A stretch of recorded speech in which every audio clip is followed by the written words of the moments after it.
दोस्तों, आप सभी का हार्दिक स्वागत है।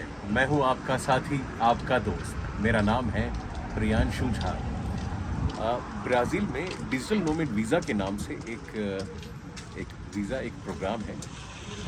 वो क्या होता है और उसके बारे में अगर आपको कोई जानकारी चाहिए तो ये वीडियो उस विषय में है। और ख़ास तौर से मैं ये वीडियो उनके लिए बना रहा हूँ जो कि ब्राज़ील में जो टूरिस्ट वीज़ा की जो अवधि होती है या बिज़नेस वीज़ा की अवधि होती है, वो 1 साल में 90 दिनों की होती है।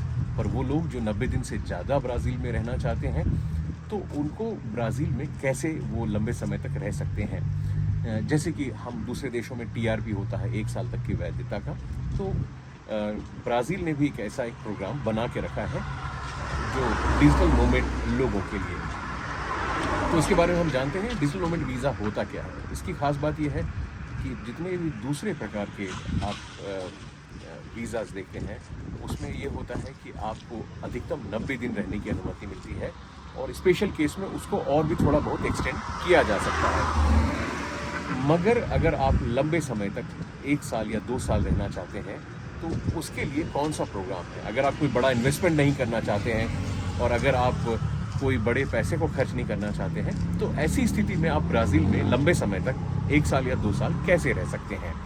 दोस्तों, उसके लिए बड़ा ही सिंपल प्रोग्राम है, जिसे डिजिटल नोमैड कहा जाता है। और डिजिटल नोमैड के लिए जो रूल है वो क्या है, उसके लिए जो रूल है, ऐसे व्यक्ति जो किसी ऐसे व्यापार में, ऐसे बिजनेस में या ऐसे जॉब में लगे हों जिसके लिए उनको अपने शहर में रहने की ज़रूरत नहीं है और वो अपने काम को रिमोटली या वर्क फ्रॉम होम भी कर सकते हैं। ये स्पेशली उन लोगों के लिए बनाया गया है, जैसे आईटी एक्सपर्ट, जैसे सॉफ्टवेयर डेवलपर जो होते हैं, या फिर कोई डिजिटल मार्केटिंग करने वाले, यूट्यूबर्स, वीडियो बनाने वाले, वीडियो एडिट करने वाले, या ऐसे भी जैसे शेयर ट्रेडिंग करने वाले, ऐसे लोग जो कि रिमोटली भी जा करके अपना काम कर सकते हैं और उसके लिए उनको पर्टिकुलरली उस शहर में या अपने ऑफिस में रोज जाने की ज़रूरत नहीं होती है ना। और ये सभी के काम भी आ सकता है। इस वीज़ा का फ़ायदा ये है कि आप ब्राज़ील में 1 साल तक रह सकते हैं और उसको एक्सटेंड भी कर सकते हैं, है ना। इसके लिए क्या क्या ज़रूरत है। सबसे पहले आपके पास में जो आपकी आमदनी होगी वो भी निर्भर करती है, मिनिमम अमाउंट भी दिखाना है और उसके अलावा आपके पास कोई ऐसा काम होना चाहिए।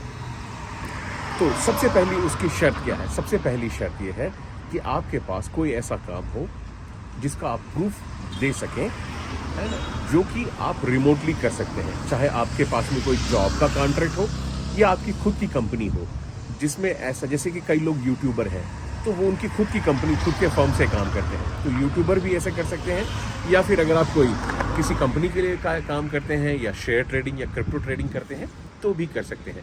लेकिन आपके पास वो उसमें उस कागज़ का प्रूफ होना चाहिए कि आपके पास में ऐसा कोई काम है, चाहे वो खुद की कंपनी हो जिसमें आप एज ए प्रोप्राइटर काम करते हो या सीईओ काम करते हो, या फिर किसी कंपनी ने आपको जॉब पे रखा हो, ऐसे किसी कॉन्ट्रैक्ट की आपको ज़रूरत पड़ेगी।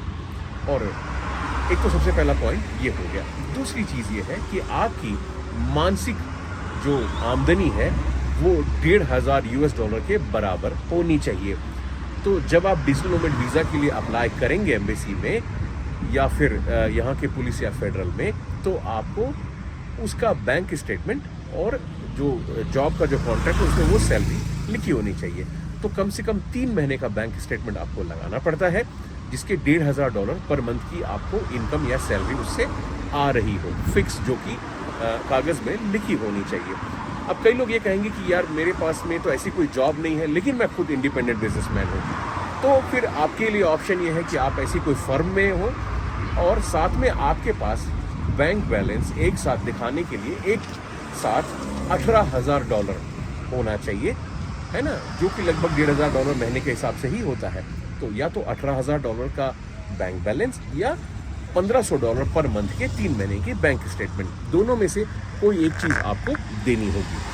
पहला जॉब कॉन्ट्रैक्ट हो गया या कंपनी के कागज़ हो गए, दूसरा हो गया आपका $1,500 या $18,000 का बैंक स्टेटमेंट हो गया। 2 चीज़। तीसरी जो चीज़ है वो आपके जो क्रिमिनल रिकॉर्ड का सर्टिफिकेट है, आपका बर्थ सर्टिफिकेट ज़रूर रखिए, है ना, वो भी आपको अपोस्टिल किया हुआ चाहिए, है ना। और आपके पास अगर आप जिस भी देश के रहने वाले हैं उस देश का क्रिमिनल रिकॉर्ड का सर्टिफिकेट की ज़रूरत पड़ेगी। और अगर आप जैसे मान लीजिए आप इंडियन हैं और दुबई में रह रहे हैं या किसी दूसरे देश में रह रहे हैं, तो जिस भी देश में पिछले 5 साल आप रहे हैं उस देश का नो क्रिमिनल रिकॉर्ड यानी पीसीसी भी आपको लगाना पड़ेगा, जो कि अपोस्टिल किया होगा। साथ ही अपना जन्म प्रमाण पत्र यानी कि बर्थ सर्टिफिकेट भी लेकर के ज़रूर आपको अप्लाई करना है। तो ये बेसिक डॉक्यूमेंट होते हैं, इन बेसिक डॉक्यूमेंट्स के साथ में आप अप्लाई कर सकते हैं।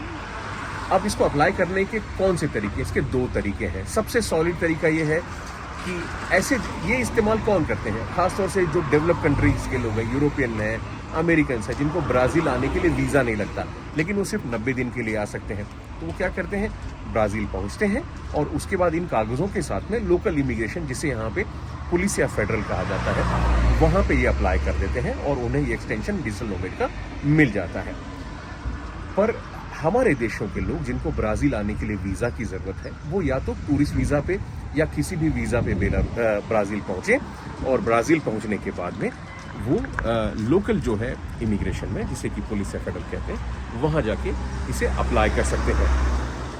पर कई लोग जो कि यहाँ आए बिना अप्लाई करना चाहते हैं, तो वो अपने देश में ब्राज़ील के दूतावास में भी अप्लाई कर सकते हैं। दोनों जगह पे अप्लाई किया जा सकता है, मतलब जिस देश में आप रहते हैं वहाँ एम्बेसी में, और या फिर आप ब्राज़ील में पुलिस या फेडरल यानी लोकल इमिग्रेशन में, दोनों जगह पे आप अप्लाई कर सकते हैं। और जब ये मिलता है तो 1 साल के लिए मिलता है, मतलब 1 साल के लिए आप रह सकते हैं और उसे 1 साल और एक्सटेंड भी किया जा सकता है। ये उन लोगों के लिए बहुत अच्छा है जो ब्राज़ील को देखना चाहते हैं, समझना चाहते हैं, कोई काम करना चाहते हैं, लेकिन शुरुआत में कोई बड़ा इन्वेस्टमेंट नहीं करना चाहते हैं, है ना। इसकी जो फीस है ये कोई बहुत महंगी नहीं होती है, लेकिन आमतौर पे क्योंकि ब्राज़ील में जो सिस्टम है थोड़ा सा कठिन है, ब्यूरोक्रेसी भी है और लैंग्वेज की प्रॉब्लम भी हो सकती है, तो आमतौर पे लोग इसके लिए किसी बड़े वकील की सलाह लेते हैं और वकील की फ़ीस उसके वो कितना बड़ा है उस पर निर्भर करता है। वैसे आप खुद भी अप्लाई कर सकते हैं, लेकिन मैं इसकी सलाह नहीं दूंगा, फिर भी आप पे निर्भर करता है। आप खुद भी अप्लाई कर सकते हैं ऑनलाइन ढूंढ करके या एम्बेसी संपर्क करके, या फिर आपको किसी अच्छे वकील की ज़रूरत पड़ती है। अच्छे वकील से आपकी सक्सेस रेट जो होती है वो अप टू 100% तक भी हो सकती है ना। लेकिन वकील आपसे आपकी फ़ीस लेगा, लेकिन अगर आप खुद करेंगे तो आपको किसी को कोई अलग से फीस देने की ज़रूरत नहीं है। जो सिर्फ एम्बेसी में जाएंगे उसी की फ़ीस आपको देने की ज़रूरत पड़ेगी आपको। तो ये 2 चीज़ें हो गई। तो अब आप अगर ब्राज़ील आके रहना चाहते हैं, चाहे बिजनेस करने के लिए, चाहे आप जॉब करते हैं, क्योंकि ब्राज़ील में कॉस्ट ऑफ लिविंग सस्ती है, इस कारण लोग ब्राज़ील में आकर के रहना पसंद करते हैं।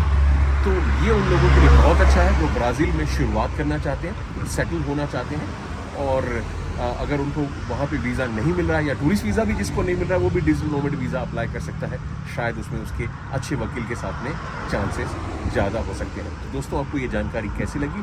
अगर आप कोई और जानकारी चाहते हैं इस विषय में तो आप मुझे मेरे कमेंट में लिख सकते हैं। आप मेरा इंस्टाग्राम पे भी लिख सकते हैं, और आपके पास मेरा व्हाट्सअप नंबर भी यहाँ डिस्क्रिप्शन में लिखा हुआ है।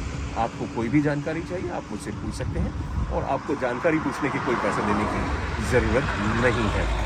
आपको और कोई सवाल हो तो आप मुझसे पूछ सकते हैं, मैं सदैव आपकी सेवा में तत्पर रहूँगा। तो मिलते हैं दोस्तों अगले वीडियो में। ऐसी वीडियो के लिए थोड़ा सब्सक्राइब और शेयर ज़रूर कीजिएगा, वीडियो को लाइक भी ज़रूर कीजिएगा। मिलते हैं अगले वीडियो में, तब तक के लिए जय हिंद, 10 विदानियाँ।